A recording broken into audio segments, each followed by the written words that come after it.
Diperlihatkan seorang wanita cantik berusia 30 tahun yang bernama Sayaka, yang mana ia pada saat itu merasa seolah-olah kehidupannya telah berlalu begitu saja dan tanpa ada yang spesial. Namun suatu ketika Sayaka akan tidur di apartemennya. Dia kemudian bermimpi. Saat itu terlihat salju turun di luar dan Sayaka sedang berjalan pulang. Namun saat ia mendekati apartemennya, dia menemukan seorang pria muda yang terbaring di jalan, yang mana tubuhnya sedikit demi sedikit terkubur oleh salju. Sayaka kemudian mendekat untuk memeriksa keadaannya. Tetapi begitu ia mendekatkan diri, pria itu tiba-tiba saja terbangun dan mencoba berdiri. Pria itu bernama Itsuki. Pria ini sangat kelaparan dan Sayaka kemudian mengajaknya ke apartemennya dan mempersiapkan makanan untuknya. Dengan cepat pria muda itu telah menghabiskannya karena merasa sudah kenyang. Kemudian Itsuki berpamitan untuk pergi dan mengucapkan terima kasih kepada Sayaka. Keesokan harinya,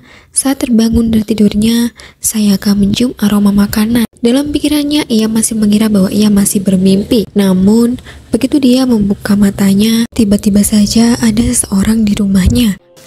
Ohayo. Ternyata itu adalah Itsuki. Sayaka benar-benar terkejut dengan kejadian ini. Setelah itu mereka sarapan bersama. Tanpa disadari Sayaka meneteskan air matanya karena merasa ia sudah lama tidak pernah makan masakan ibunya.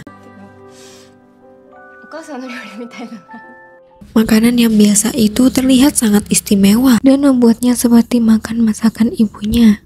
Saat melihat Itsuki bersiap-siap untuk pergi, dia menghentikannya dan bertanya kemana dia akan pergi. Di sini Sayaka menawarkan agar ia tinggal di sini untuk menemaninya.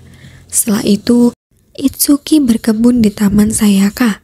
Sayaka yang melihatnya mencoba untuk menghentikannya karena itu pekerjaan yang berat. Tetapi Itsuki menjelaskan bahwa dia menyukai berkebun, sehingga Sayaka ikut bergabung juga. Itsuki terlihat sangat berbakat dalam bidang pertamanan.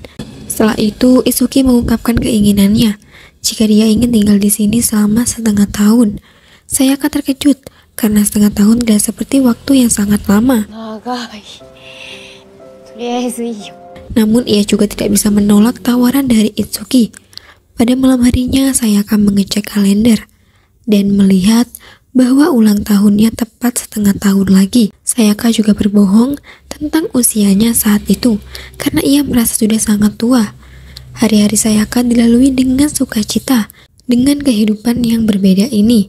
Bahkan teman kerjanya pun menyadari ada perubahan dalam diri Sayaka. Setelah ia selesai bekerja, Sayaka ingin cepat pulang ke rumah. Ketika sampai di rumah, dia memberikan uang 50.000 yen untuk biaya hidup Itsuki dan untuk membeli makanan. Walaupun sebenarnya Itsuki hanya membutuhkan uang sedikit. Tiba-tiba Itsuki bertahu dia bahwa ia akan mengumpulkan uangnya sendiri. Itsuki telah menemukan pekerjaan di sebuah toko convention dan lokasinya dekat dengan stasiun dan ia harus pergi sekarang. Keesokan harinya di tempat kerja Sayaka, teman-teman kantornya terheran-heran dengan bekal yang Sayaka bawa. Dan pada hari itu juga Sayaka memiliki klien yang sangat bawel, yang mana pada saat itu klien itu marah-marah dan membanting meja. Sayaka berusaha sebaik mungkin untuk bekerja dengan klien itu, tetapi ternyata bosnya akhirnya mengambil alih dan ini adalah insiden pertama dalam kehidupan baru Sayaka. Ketika sudah jam pulang, Sayaka pulang dengan kondisi yang sedikit bad mood. Itsuki memperhatikan Sayaka yang melihat bahwa Sayaka tidak dalam kondisi yang baik. Itsuki mengeluarkan sesuatu dari sakunya dan memberikannya kepada Sayaka, yang mana itu adalah garam mandi. Meskipun itu adalah hadiah biasa, tetapi Sayaka menganggap Itsuki bisa mengembalikan moodnya yang sedang tidak baik-baik saja. Tak terasa waktu berjalan dengan begitu cepat dan saat ini sudah masuki bulan Maret. Itsuki menelpon Sayaka dari luar rumah dan dia terkejut ketika melihat Itsuki berdiri di sana dengan dua sepeda dan mereka akan pergi bersepeda bersama. Di sini Sayaka merasakan pengalaman yang belum pernah ia alami sebelumnya. Bersepeda melewati tempat yang belum pernah ia kunjungi. Akhirnya mereka tiba di sebuah padang rumput. Dan Isuki tiba-tiba saja mengeluarkan sebuah kamera dan mulai mengambil gambar tanaman-tanaman di sana. Dia juga memetik beberapa batang dari tanaman butterbun yang tumbuh liar di taman. Ternyata Isuki memiliki pengetahuan yang sangat luas dalam bidang pertamanan. Tetapi Sayaka tidak tahu dari mana Isuki mendapat pengetahuan tentang itu. Pada hari itu, Isuki mulai mengajari Sayaka cara masak. Dan akhirnya hidangan yang mereka buat dengan bahan butterbun jauh lebih enak daripada hidangan apapun yang pernah ia makan sebelumnya. Meskipun sederhana, tetapi semuanya terbuat dari butterbun. Keesokan paginya ketika Sayaka akan makan siang, teman kerjanya datang dan dengan cepat mengambil sepotong kecil makanannya. Sayaka merasa seperti memiliki sesuatu yang sangat berharga telah diambil darinya. Ia sangat marah dan pergi keluar untuk makan di luar. Di sana ia menemukan sebuah catatan yang mengatakan bahwa besok pagi mereka akan pergi ke suatu tempat. Hal ini tentu saja membuat Sayaka merasa senang. Keesokan harinya mereka jalan-jalan di sebuah taman yang luas. Di sana terlihat Isuki menawarkan tangannya supaya Sayaka tidak jatuh. Dan ini adalah pertama kalinya mereka bergandengan tangan. Dan setelah itu mereka mengumpulkan beberapa tanaman untuk dibawa pulang. Seiring berjalannya waktu, Sayaka mulai belajar banyak tentang tanaman dan makanan dari Isuki, yang mana bulan April tiba dan mereka tiba di tujuan berikutnya. Sayaka dan Isuki keluar dan melihat padang rumput yang penuh dengan bunga-bunga. Mereka mengambil foto bunga dandelion treble merah dan treble kuning. Sayaka mengungkapkan bahwa di masa kecilnya dia sering membuat mahkota dari bunga-bunga itu, dan tanpa disadari, Isuki menghampirinya dari belakang dengan mahkota yang sudah dibuat. Ia meletakkannya di kepala Sayaka dan mengambil foto dirinya. Begitu Sayaka berbalik, Isuki terus mengambil foto Sayaka, dan seolah-olah dia adalah tanaman langka yang tidak ingin tertangkap kamera. Mereka kembali pada sore hari. Sayaka menghentikan sepedanya sejenak dan menatap Isuki. Ia berharap dalam hatinya Isuki tidak menghilang atau lenyap seperti mimpi larut malam. Keesokan harinya di tempat kerja, ada seorang klien yang mencoba melakukan hal yang tidak senonoh terhadap Sayaka.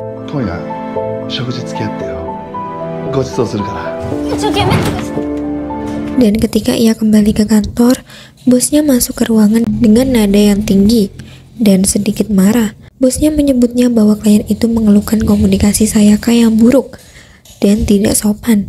Semua mata tertuju padanya dan tanpa diduga Sayaka memilih untuk melawan dengan suara yang berani.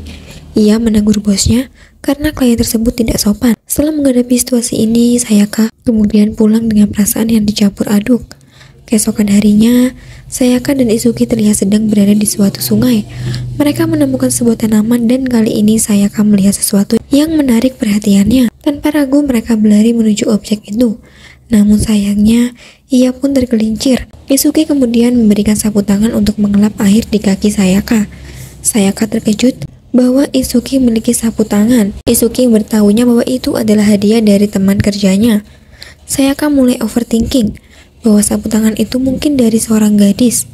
Dan untuk pertama kalinya Sayaka merasakan cemburu. Pada malam harinya, Sayaka mengambil sapu tangan dari sepatunya dan memasukkannya ke mesin cuci. Setelah itu Sayaka keluar mencari toko Isuki bekerja. Dan akhirnya ia melihat Isuki bekerja sendirian. Tetapi tiba-tiba saja seorang teman kerjanya muncul. Mereka tampak sangat akrab satu sama lain. Dan pemandangan itu menyakiti hati Sayaka. Karena penasaran, Sayaka masuki toko Isuki dan mengamati diam-diam gadis yang ada di sana. Isuki mulai mengerti jika Sayaka cemburu. Dan tiba-tiba saja saat Sayaka akan pergi, Isuki datang dan mengejarnya. Isuki menjelaskan bahwa kehadiran gadis itu sebenarnya hanya teman kerjanya saja.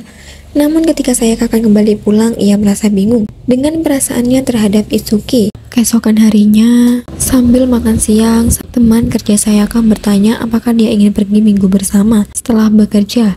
Awalnya Sayaka ragu, tapi akhirnya ia pun setuju. Setelah itu salah satu teman kerjanya mencoba mengantarkannya pulang, tapi di sini Sayaka menolak. Namun pria itu tetap mengantar Sayaka pulang. Ketika sampai di stasiun, Isuki melihat mereka sedang jalan berdua, dan itu membuatnya cemburu. Sampai di rumah mereka mulai bertengkar karena mereka masing-masing menyimpan rasa cemburu. Namun setelah itu terlihat Isuki mencium Sayaka. Sayaka shock dengan kejadian itu dan ia hanya bisa terdiam. Keesokan harinya dia menemukan tiket pameran seorang seniman terkenal. Ini adalah kesempatan bagi mereka untuk akhirnya pergi ke suatu tempat sebagai pasangan. Sayaka membawa 2 tiket itu pulang dan menunjukkannya kepada Isuki. Namun Isuki menolak. Dia hanya menyukai tanaman yang tumbuh. Dan setelah itu hari telah menunjukkan tanggal 15 Agustus. Hari itu Isuki seharusnya meninggalkan apartemennya sesuai dengan perjanjian. Tiba-tiba ia ingat tentang perjanjian itu dan menjadi gugup. Dia bergegas pulang dan semakin terkejut saat melihat tidak ada cahaya di rumah. Dia masuk dengan hati-hati mencari Itsuki, tetapi tidak ada. Namun ketika Sayaka akan berbalik untuk memeriksa dapur, ia melihat ada kue ulang tahun. Tiba-tiba lampu menyala dan ternyata Isuki berada di belakangnya sambil mengucapkan selamat ulang tahun.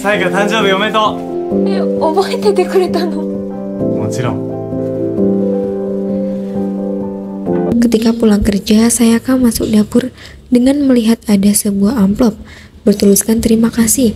Ternyata itu berasal dari Isuki. Sayaka yang terkejut pun langsung mencari Isuki kemana-mana, namun ia tidak menemukannya. Sayaka tidak percaya bahwa Isuki sudah pergi. Kini hari-hari Sayaka dijalani dengan sendiri tanpa Isuki.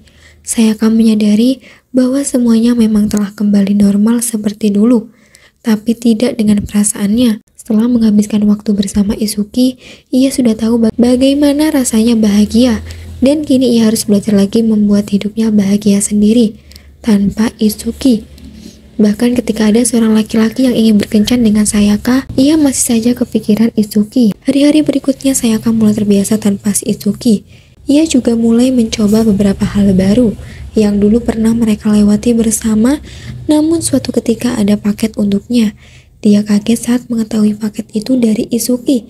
Ia pun membuka paket itu dan melihat lagi sebuah buku botani. Dia melihatnya dengan seksama dan terkejut ketika melihat nama Isuki di sampulnya. Dia membaca tentang buku itu di internet dan menemukan bahwa ada pesta peluncuran hari ini jam 2 siang.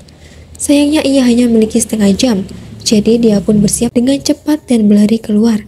Dia masuk ke gedung dan mendengarkan percakapan tentang Itsuki.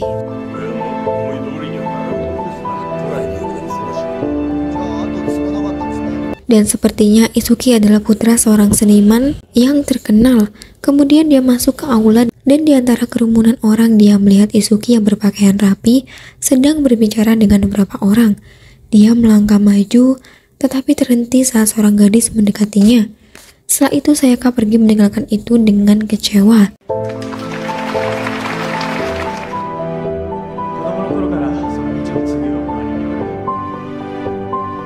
Keesokan harinya, Sayaka berjalan ke tempat yang pernah mereka lalui bersama dengan Itsuki. Dengan penuh kesedihan, ia mulai galau dan memikirkan itu, dan tiba-tiba saja di sana ada Itsuki menghadiri Sayaka. Dan saat itu, Itsuki melamar Sayaka, dan mereka pun hidup bahagia.